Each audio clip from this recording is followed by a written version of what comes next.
Carmen stood in front of the courtroom doors, her palms damp and trembling, even though the air conditioning was set to its usual icy blast. She could feel every whisper, every glance drilling into her back as if she were already guilty of something far worse than losing a marriage. She hadn't even stepped inside the courtroom yet, but the atmosphere was heavy, like a storm waiting to break. Her ex-husband, Adrian, was already there.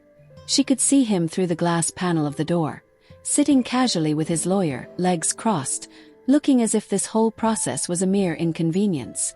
Next to him sat Helena, the woman who had slipped into Carmen's life like a snake, replacing her not just in the marriage but in the family narrative. Helena had mastered the art of smiling with pity while stabbing someone in the back. Carmen swallowed hard and pushed the door open. The sound of her heels echoed like gunshots on the polished wooden floor. She forced her chin up, trying to summon the confidence she had once carried so easily, back when she was the warm-hearted nurse everyone admired, before lies, forged accusations, and the slow unraveling of her life. The judge glanced at her. "Mrs. Alvarez, are you prepared to proceed?" Her lawyer nodded before Carmen could answer. He had been recommended by a friend, but Carmen knew deep down he wasn't truly fighting for her. She couldn't afford a fighter. She couldn't even afford a proper suit. She'd sold her gold necklace, a gift from her late grandmother, just to pay the retainer. The custody hearing was merciless. Adrian's lawyer painted Carmen as an unstable woman, unfit to raise a child. He referenced incidents that were either twisted half-truths or outright fabrications, times she had been exhausted after double shifts, moments taken out of context when she raised her voice, and even false claims of her losing control in front of their son Mateo. Carmen wanted to scream that none of it was true. She wanted to tell the judge that Adrian was manipulative, that he and Helena had orchestrated every step of this smear campaign. But when she finally got her turn to speak, her voice cracked. The exhaustion, the months of sleepless nights, the mounting legal bills, it all showed. By the end of that week, the verdict was final. Adrian would have full custody. The day she packed her son's clothes into a small suitcase, Carmen felt like her heart was being carved out with a dull blade. Mateo clung to her, tears streaming down his face, begging her not to leave. "I'm not leaving you," she whispered, forcing a smile. "I'm just going away for a little while, okay? Be brave for Mama." But as the door closed behind her and she watched Adrian's car drive away, she realized she had no idea when she would see her son again. Carmen's life unraveled fast after that. Losing custody meant losing the one reason she had kept fighting through her long hospital shifts. Depression wrapped around her like barbed wire. She quit her job at the local hospital after Adrian made calls to her superiors, claiming she was mentally unstable and shouldn't be trusted with patients. The worst part was knowing no one questioned his version of events. Adrian, with his charming smile and polished reputation, was always the reliable one. Carmen was just the woman who cracked under pressure. She drifted for months. Cheap apartments, odd jobs, a shadow of the woman she used to be. Every corner of the city reminded her of Mateo. She'd sometimes sit across the street from Adrian's house just to catch a glimpse of her son on the way to school, though she was careful not to be seen. It was during one of those silent vigils that she made a decision. She would disappear. Not in the way Adrian had hoped, broken, ruined, and forgotten, but in a way he would never see coming. Carmen left the city. She cut her hair short, dyed it a deep auburn, and changed her name. In another state, she enrolled in an accelerated medical program, starting from scratch. Nursing had always been her calling, but this time she wanted more control over her life. She would become a surgeon. The years that followed were brutal. She studied by day, worked night shifts in grimy hospital wards, and carried the weight of a secret past that no one around her could guess. She buried Carmen Alvarez and became Dr. Camila Reyes, a name that belonged to a woman no one could intimidate. Every time she held a scalpel in training, she imagined the precision of her cuts, the steady control of her hands. Surgery wasn't just medicine, it was power. And for the first time in years, Carmen felt like she was reclaiming a part of herself. It was nearly 10 years later when the call came. Carmen was now one of the top cardiothoracic surgeons in her hospital. She was scheduled for a standard bypass when her pager vibrated urgently. "Dr. Reyes, we have a critical trauma coming in. Male, 42, cardiac rupture following a car accident. We need you in or two stat." She washed her hands, scrubbing with practiced intensity, and glanced at the incoming patient report. Her eyes froze on the name. Adrian Vega. Her breath caught. For a moment, she thought it was a coincidence. Adrian wasn't an uncommon name. But when the paramedics rolled the stretcher in and she saw his face, bruised, bloodied, but unmistakably him, her entire body went cold. The world tilted. Memories of that courtroom, of Mateo's tear-streaked face, of Helena's smug smile, they all came rushing back. She looked down at the man who had taken everything from her. Now he was unconscious, vulnerable, his heart literally broken. And she was the only one who could save him. "Dr. Reyes." A nurse's voice jolted her back to reality. "We're ready for your lead." Carmen stared at him on the table, the monitors beeping erratically. Every instinct told her to move. Fast, decisive. But another voice whispered, "What if you did nothing? Would anyone even question it if his injuries were too severe to save him?" She clenched her jaw, forcing the thought away. This wasn't her. She had fought too hard to rebuild her integrity, her career, her soul. Adrian had already taken enough from her. She picked up the scalpel. Her hands didn't tremble. But as she made the first incision, something unexpected caught her eye. Something lodged near his heart. A small, metallic object, irregular and scarred with old tissue. She frowned. This wasn't from the accident. This was from an old surgery. The object was embedded near the left atrial wall, just centimeters from Adrian's heart. It wasn't part of any medical device she recognized, and it had been there for years. "Retractor." Carmen's voice was calm, professional. Inside, her mind raced. She worked swiftly, carefully dissecting the scar tissue around the foreign object. It was no bigger than a fingernail, dull silver in color, and partially corroded. She had seen similar things in pathology textbooks, left behind surgical debris. Mistake. Major one. But this wasn't just a story about negligence. Carmen's gut told her something else. Something deliberate. "Clamp," she said. "Let's repair the rupture and close. I want that object sent to pathology for analysis. And I want the surgical report from any procedures this patient had in the last 20 years. Adrian survived. The surgery had gone flawlessly, and Carmen walked out of the OR to thunderous praise from her team. But inside she felt hollow. She stood in the locker room, staring at her reflection in the mirror, still in her scrubs. Adrian had no idea who had saved his life. He hadn't seen her face. And part of her didn't want him to. Because if he did, he'd smile that smug smile again. He'd find a way to twist her kindness into weakness.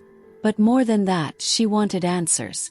2 days later, she received the pathology report. The object was indeed surgical, a fragment of a hemostatic clip.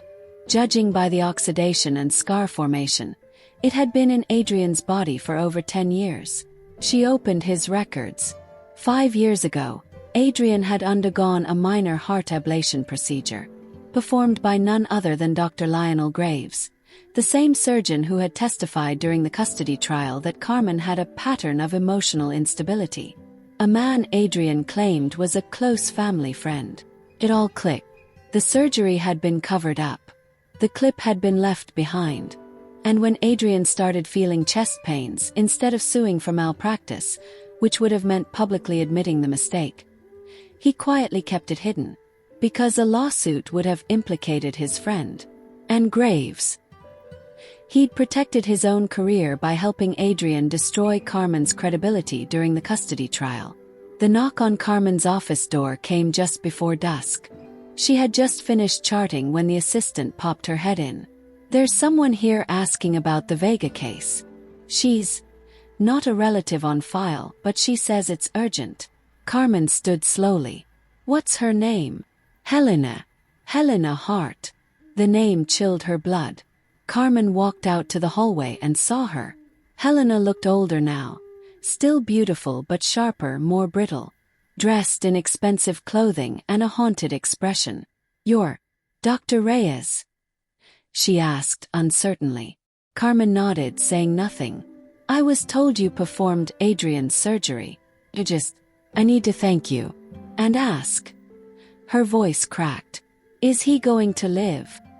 "He's stable," Carmen said flatly. "Recovering. But I don't believe you came here just for that." Helena stared at her. Then she whispered, "You look familiar." Carmen didn't blink.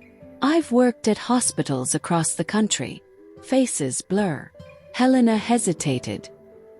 "He's been sick for years. But he refused to tell me what was wrong. Always said it was stress. I begged him to see a real doctor. But he didn't trust anyone." "That sounds like Adrian." Helena looked up sharply. Carmen had let the name slip with just enough venom. Their eyes locked. Recognition dawned. "You're Carmen Alvarez," she said, her voice calm but unwavering. "The woman your lies helped ruin." They moved into an empty conference room. Carmen crossed her arms. Helena's eyes darted around like she was afraid of being watched. "I didn't mean for it to go that far," Helena said. Adrian told me you were unstable. He showed me reports. Reports he forged. You stood by him while he took my son from me. Do you know how long it's been since I saw Mateo?" Helena paled. "I didn't know he cut you out completely. I thought you two had visitation. Don't you dare pretend."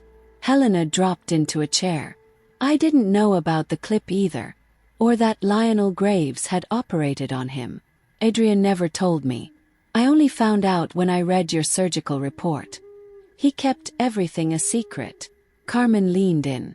"Let me guess. You're scared now that he's alive, and there's evidence." Helena didn't deny it. "If that report becomes public, Graves is ruined. Adrian too. You could destroy them both." Carmen straightened. "I could. But what would that do for you?" Helena whispered. "You'd never see your son again. They'd dig up everything about your past and call it vengeance. You'd lose your license, maybe your career. You've come so far." There was a pause. Carmen's jaw tightened. "I don't need revenge," she said. "But I do need the truth. And so does my son." That night, Carmen sat in her apartment holding a small envelope. Inside were the only photographs she had of Mateo. Copies of old prints from when he was 4 and 5 before the custody battle. She stared at his smile. He would be 15 now. The ache in her chest was unbearable. So she made a decision. She drafted a letter to Mateo, sealed it, then attached the surgical report, Adrian's records, and an anonymous note. "Ask your father what happened to your real doctor. Ask him why he never sued. Ask him why you never got to know your mother." Adrian woke up the next morning. Carmen wasn't there, she had rotated off that day. But what was waiting at his bedside was a manila envelope. No return address. Inside he found the images from surgery, pathology report, and an unsigned letter that ended with one line. "I saved your heart. Now try living with one." Adrian's hands trembled. His eyes scanned the report again, faster this time, until he reached the name of the operating surgeon, Dr. Camila Reyes. And then he saw the initials at the bottom corner of the surgical notes. C.A. Carmen Alvarez. He pressed the call button. But it was too late. Mateo Vega sat on the edge of his bed, the soft glow of his desk lamp casting long shadows on the wall. The envelope lay untouched in his lap. No return address. No handwriting he recognized. He had almost tossed it in the trash, but something gut level, had made him open it. And now he read the pages slowly. A surgical report. Copy of a pathology analysis. And a letter. A strange, brief, aching letter that seemed to speak directly into the hole he hadn't known he carried. "Your father has always hidden what didn't serve his version of the truth. But your body remembers pain. And the heart doesn't lie. Ask him what happened to the woman who used to sing you to sleep. Ask him why you stopped hearing her voice. His hands trembled. He was 15, old enough to know something hadn't felt right for years. There were stories that didn't add up, questions that got deflected. Why didn't he remember his mother's face clearly? Why was there no trace of her in any family photos? Why did his father always say she was unwell, but never explain how? Matteo stood up, letter still in hand, and walked into his father's room. Adrian was sitting up in bed, sipping water, recovering from his surgery. He looked up. "Hey champ, could you grab the... Who's Carmen Alvarez?" Matteo asked. Adrian's face froze. It was the first time Matteo had ever seen him genuinely startled. "Where did you hear that name?" Matteo held up the letter. "Who sent this? Did she operate on you?" Adrian's hand gripped the bedrail. "That woman is dangerous. She was removed from your life for a reason." "You mean you erased her?" Matteo shot back. "You lied in court, didn't you?" Helena rushed in just then, having overheard everything. "Matteo!" He stepped back. "Don't. You both lied. You let me grow up thinking she didn't want me. You told people she was unstable. But this report says she's a top surgeon now. He saved you. And you didn't even say thank you." Adrian looked helpless. "It's not that simple." Matteo's voice broke. "Then make it simple. Tell me why I was never allowed to know my mother." 2 days later, an anonymous file landed in the inbox of a local medical journalist known for exposing malpractice and ethical breaches. It included photos from Adrian's surgery, the official analysis of the foreign object left inside his chest, a transcript from a 10-year-old custody trial that painted Carmen as mentally unfit, evidence that Dr. Lionel Graves, the same man who performed Adrian's botched surgery, had testified in that trial as an expert witness, without disclosing their personal ties. By noon it was viral. Headlines splashed across local and national platforms. Heart surgeon saves ex who destroyed her life, then exposed his darkest secret. Courtroom lies, surgical scars, the redemption of Dr. Camila Reyes. By nightfall, the hospital board launched an internal ethics investigation into Dr. Graves.